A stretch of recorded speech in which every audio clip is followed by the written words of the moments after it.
নমস্কার বন্ধুরা, আজকে আমি বানিয়ে ফেললাম লাঞ্চে একটা নতুন ডিশ।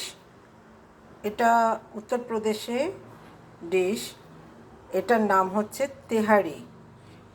এটা ভেজিটেবল দিয়ে বানিয়েছি, সমস্ত রকমের ভেজিটেবল দিয়ে এটা তৈরি করা হয়। এটা কিভাবে আমি বানিয়েছি তার রেসিপিটা আমি তোমাদের বলে দিচ্ছি। এটাতে তোমরা চাইলে বাসমতি চাল দিয়েও করতে পারো, কিন্তু আমি রেগুলার যেই চালটা খাই সেই চালটা দিয়ে আমি এটা রান্না করেছি। আর তার সাথে দিয়েছি কিছু ভেজিটেবলস। তার মধ্যে আছে আলু ছোট ছোট টুকরো করে কাটা, ফুলকপি ছোট টুকরো করে কাটা, ক্যাপসিকাম একটা দিয়েছি, সেটাও ছোট টুকরো করে কেটেছি, গাজর এটাও ছোট টুকরো করে কাটা, আর একটু পেঁয়াজ শাক ছিল সেটাকেও দিয়েছি কুচিয়ে, আর তার সাথে দিয়েছি টমেটো আর কাঁচা লঙ্কা। প্রথমে বলি এটা কিভাবে বানালাম।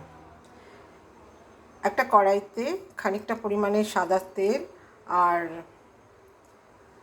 2 টিস্পুন ঘি দিয়েছি। ঘি আর তেলটা যখন গরম হয়ে গেছে তার মধ্যে কিছু শুকনো মশলা দিয়েছি। এতে দিয়েছি 2টো তেজপাতা ফোড়ন, আর তার সাথে দিয়েছি 4টে ছোটো এলাচের টুকরো, 3টে দারচিনি ছোট টুকরো, আর 3টে লবঙ্গ। ফোড়নটা যখন ভালো মতন গরম হয়ে গেছে তখন এতে দিয়েছি আমি 1 বাটি পেঁয়াজ কুচি। ছোট সাইজের 2টো পেঁয়াজ দিয়েছি কুচি করে। পেঁয়াজটা যখন হালকা ব্রাউন হয়ে গেছে তখন আমি দিয়েছি এর মধ্যে একটু রসুন কুচি। এবারে পেঁয়াজ আর রসুন কুচিটা যখন ভাজা ভাজা হয়ে গেছে তখন সমস্ত ভেজিটেবলগুলো এর মধ্যে দিয়ে দিয়েছি।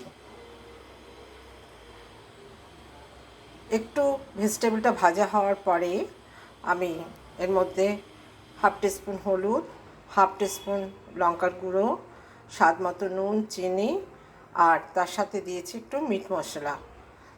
ভালো করে কষিয়ে নিয়ে তারপরে চালটা ছেড়ে দিয়েছি। চালটাকে দিয়ে আর একটু খানিকক্ষণ ভাজা ভাজা করেছি।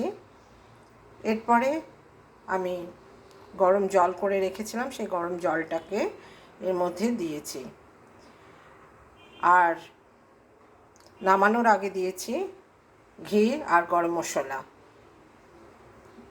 খানিকক্ষণ নাড়াচাড়া করে তৈরি হয়ে গেল তেহারি।